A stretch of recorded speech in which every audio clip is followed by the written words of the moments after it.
આજના લેક્ચરમાં મારી યુટ્યુબ ચેનલમાં આપનું સ્વાગત છે। આજનો લેક્ચર છે આપણો ધોરણ 10 ગણિત પ્રકરણ નંબર 3 દ્વિચલ સુરેખ સમીકરણ યુગ્મ।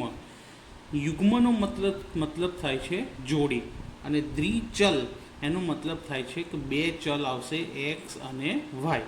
એના સિવાય કોઈ પણ બીજા પણ આવી શકે પણ બે જ ચલ આવશે એક્સ અને વાયની જેમ જ પી અથવા ક્યુ આવી શકે ગમે તે પણ ચોપડીની અંદર જેટલા દાખલા છે દરેકમાં એક્સ અને વાય ચલ લીધેલા છે એટલે દ્વિચલ એટલે કે દરેક સમીકરણની અંદર બે ચલ હશે બીજું કોઈ ઘાત નહીં હોય।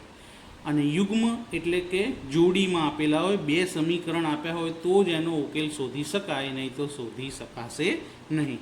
તો સૌથી પહેલાં તો આપણે ચેપ્ટરની વાત કરીએ અને જોઈએ કે આ ચેપ્ટર બેઝિકમાં શેમાં બેઝિકમાં કેટલા ગુણનું પૂછાય તો એમાંથી બે હેતુલક્ષી પૂછાય છે અને બે 3 માર્કના દાખલા ટોટલ 8 ગુણનું પૂછાય છે। જો આખું ચેપ્ટર આપણે તૈયાર કરીએ તો આમાંથી આપણને 8 ગુણ ચોખ્ખા મળી જાય। તો દ્વિચલ સુરેખ સમીકરણ યુગ્મ એટલે જોડી હંમેશા તમને બે સમીકરણ આપેલા હોય અને એનો ઉકેલ શોધવાનો એટલે કે દ્વિચલ બંને ચલનો ઉકેલ એક્સ અને વાયની કિંમત આપણે શોધવાની હોય છે। તો સૌથી પહેલાં તો વ્યાપક સ્વરૂપ જોઈએ કે દ્વિચલ સુરેખ સમીકરણ કેવું હોય। હવે અહીંયા યુગ્મ છે એટલે જોડીમાં આપેલા હોય તો બે સમીકરણ હોય તો એને આપણે જોઈ લઈએ। તો દ્વિચલ સુરેખ સમીકરણમાં પહેલું સમીકરણ a1x plus b1y plus c1 બરાબર 0।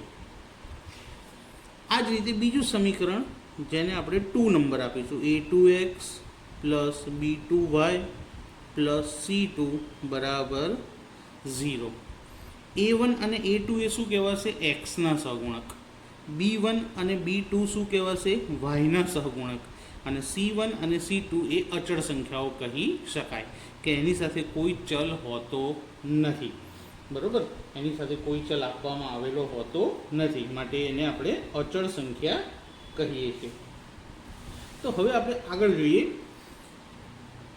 તો આટલી તો ખબર પડી ગઈ દરેકને કે વ્યાપક સ્વરૂપમાં બે સમીકરણ આવે નંબર 1 અને નંબર 2 અને આ બંનેનો ઉકેલ મેળવી અને કોની કિંમતો શોધાય એક્સની અને વાયની કિંમતો શોધી શકાય છે।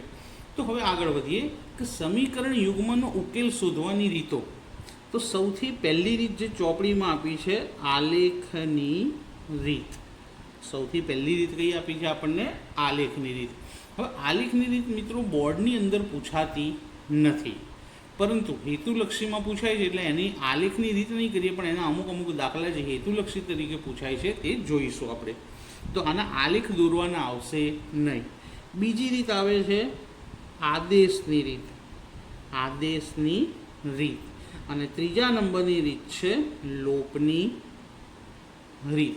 હવે તમને થશે અહીંયા ચોથો નંબર લખ્યો, ચોથો નંબર મેં એટલા માટે લખ્યો છે કે જૂની ચોપડીમાં પહેલાં એક રીત આવતી હતી ચોકડી ગુણાકારની રીત પણ અભ્યાસક્રમ ઘટાડ્યો તેમાં આ રીત કાઢી નાખવામાં આવી છે।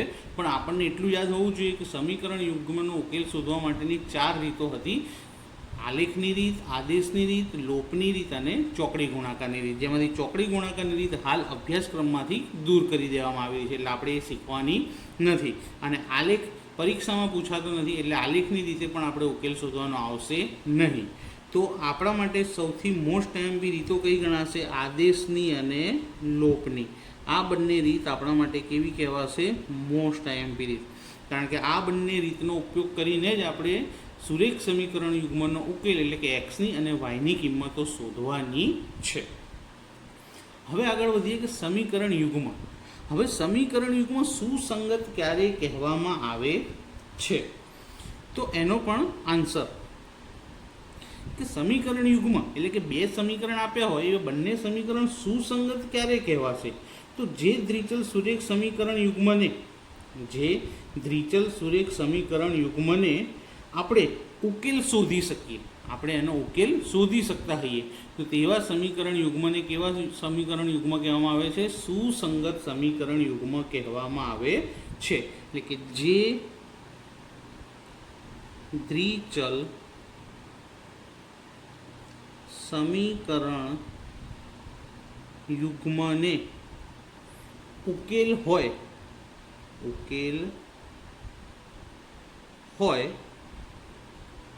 તેવા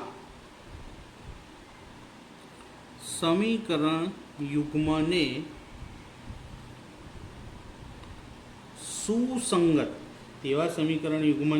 સુસંગત છે તેમ કહેવાય.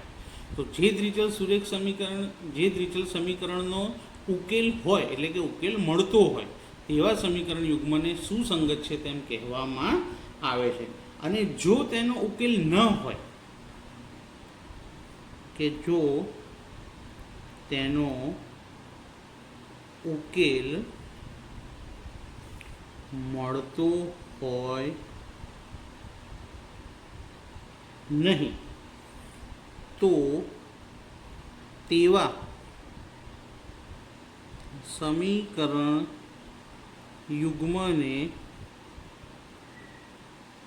સુસંગત કહી શકાય નહીં.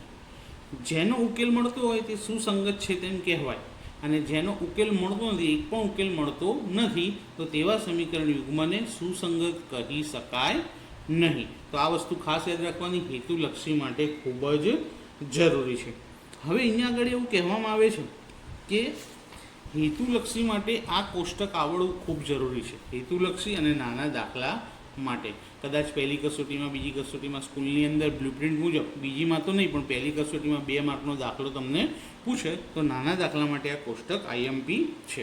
હવે સૌથી પહેલાં તો આપણે સમીકરણ યુગ્મ જે હતું દ્વિચલ સુરેખ સમીકરણ યુગ્મ એનું વ્યાપક સ્વરૂપ લખ્યું હતું, જેમાં A1 A2 એ એક્સના સહગુણક હતા, B1 B2 વાયના સહગુણક અને C1 C2 અચળ સંખ્યાઓ. A1/A2 એટલે કે એક્સના સહગુણકોનો ગુણોત્તર, B1/B2 એટલે કે B1ના છેદમાં B2 એટલે વાયના સહગુણકોનો ગુણોત્તર, અને C1/C2 એટલે કે અચળ સંખ્યાઓનો ગુણોત્તર. આની મદદથી આપણે કોષ્ટક બનાવી શકીએ છીએ. તો સૌથી પહેલાં શું છે? ગુણોત્તરોની સરખામણી. ગુણોત્તરોની સરખામણી 3 પ્રકારની હોઈ શકે છે. સૌથી પહેલી સરખામણી શું હોય કે જો તમે A1/A2 અને B1/B2 આ 2 કિંમતો શોધી છે. હવે આ બંને કિંમતોનો જવાબ જો સમાન નથી આવતો એટલે કે જુદો જુદો આવે છે, એટલે કે નોટ ઇક્વલ આવે છે. કેવો આવે છે? Not equal. તો જુદો જુદો જવાબ મળ્યો. તો તેનું આલેખાત્મક સ્વરૂપ કેવું હશે? તો તે એક બિંદુમાં છેદતી રેખાઓ હશે. શું હશે? એક જ બિંદુમાં છેદતી રેખાઓ મળે. જ્યારે A1/A2 અને B1/B2નો જવાબ અલગ અલગ આવે તો આલેખમાં શું આવે? એક બિંદુમાં છેદતી રેખાઓ. એટલે આપણે એને કંઈક આ રીતે દર્શાવી શકીએ કે એક રેખા હોય અને એમ બીજી રેખા, બંને એક જ બિંદુમાં છેદતી હોય.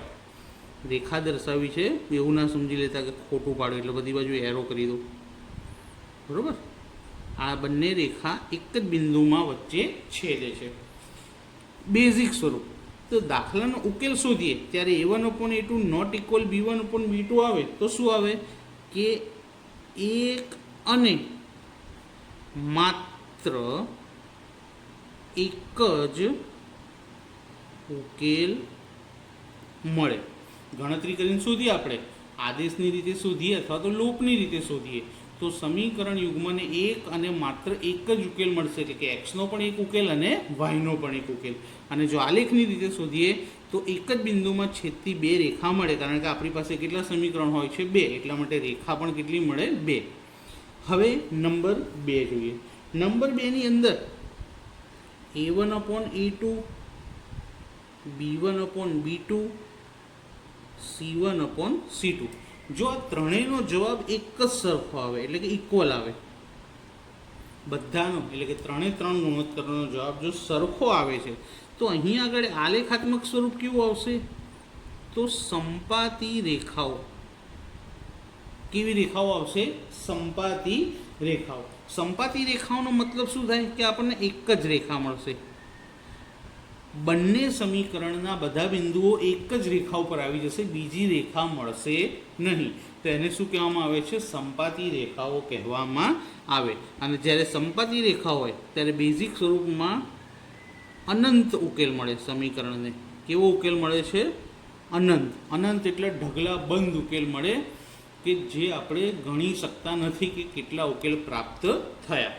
ત્યારબાદ ત્રીજું કે જેની અંદર a1/a2, b1/b2 અને c1/c2, એટલે કે જો પહેલી બે કિંમતો સરખી મળશે અને ત્રીજી કિંમત અલગ આવશે, પહેલા બે ગુણોત્તર સમાન મળશે પણ ત્રીજો ગુણોત્તર બંને કરતાં કેવો આવશે? જુદો આવશે. તો એ વખતે આલેખાત્મક સ્વરૂપમાં શું આવશે? તો સમાંતર રેખાઓ મળશે. કેવી રેખાઓ મળશે? સમાંતર રેખાઓ. સમાંતર રેખાઓ કોને કહેવાય? તો સમાંતર રેખા બંને આવી રીતે સીધી જ હોય, જે ક્યારેય પણ એકબીજાને છેદતી નથી અને ગમે તેટલી લંબામાં આવે પણ ક્યારેય એકબીજાને છેદશે નહીં. અને જો આ બે રેખા એકબીજાને છેદે નહીં તો સમીકરણનો ઉકેલ મળશે નહીં. આલેખમાં પણ નહીં મળે અને બેઝિક રીતમાં પણ મળશે નહીં. તો અહીંયા લખી નાખવાનું કે ઉકેલ મળશે નહીં. તો જ્યારે પણ તમને કોઈ સમીકરણ આપીને પૂછ્યું હોય કે ગુણોત્તરોની સરખામણી કરીને તેનું આલેખાત્મક સ્વરૂપ જણાવો અથવા તો તેનું બેઝિક સ્વરૂપ જણાવો, તો આ રીતે ઉકેલ શોધીએ ગુણોત્તર અને પછી ચેક કરી લેવાનું કે જો પહેલા બીજાનો જવાબ જુદો આવે તો એક બિંદુમાં છેદતી રેખાઓ અને એક અને માત્ર એક ઉકેલ મળે. ત્રણેય જવાબ સરખા આવશે તો સંપાતી રેખા અને અનંત ઉકેલ મળે. અને જો પહેલા બેની કિંમત સમાન આવે ને ત્રીજાની કિંમત અલગ હોય તો ઉકેલ મળશે નહીં. ત્યારબાદ બીજું કે પહેલાની અંદર એક ઉકેલ મળે છે એટલા માટે એ સમીકરણ કેવા કહેવાય? સુસંગત કહેવાય છે. કે જો પહેલા બેની કિંમત અલગ અલગ આવે તો બંને સમીકરણ કેવા કહેવાશે? સુસંગત. ત્રીજામાં અનંત ઉકેલ મળે છે એટલે પણ સમીકરણો શું કહેવામાં આવશે? સુસંગત કહેવામાં આવે. જ્યારે ત્રીજાની અંદર ઉકેલ મળતો નથી માટે સમીકરણ સુસંગત નથી તેવું કહેવાશે. તો ઉકેલ મળે તો સુસંગત અને ના મળે તો સુસંગત નથી. અને કયા ગુણોત્તરની સરખામણી પ્રમાણે કઈ રેખાઓ મળશે અને કેવો ઉકેલ મળશે તે પણ આપણે જોયું. તો મિત્રો આ નાના દાખલા અને હેતુલક્ષી માટે મોસ્ટ આઈએમપી કોષ્ટક છે અને 2 વાર જોઈ અને લખીને એક તૈયાર કરી લેવું તમને પહેલી, બીજી અને ત્રીજી બોર્ડની એક્ઝામ ત્રણેય માટે ખૂબ જ જરૂરી છે, જેથી હેતુલક્ષીના માર્ક જાય નહીં. તો મિત્રો આજનો વિડીયો આપણે અહીંયા જ પૂરો કરીએ છીએ. તમને વિડીયો કેવો લાગે? જો પસંદ આવે તો લાઇક કરજો, તમારા મિત્રોને શેર કરજો અને ચેનલને સબસ્ક્રાઈબ કરવાનું ભૂલતા નહીં, જેથી આવા બીજા નવા વિડીયો તમને મળતા રહેશે. Thank you.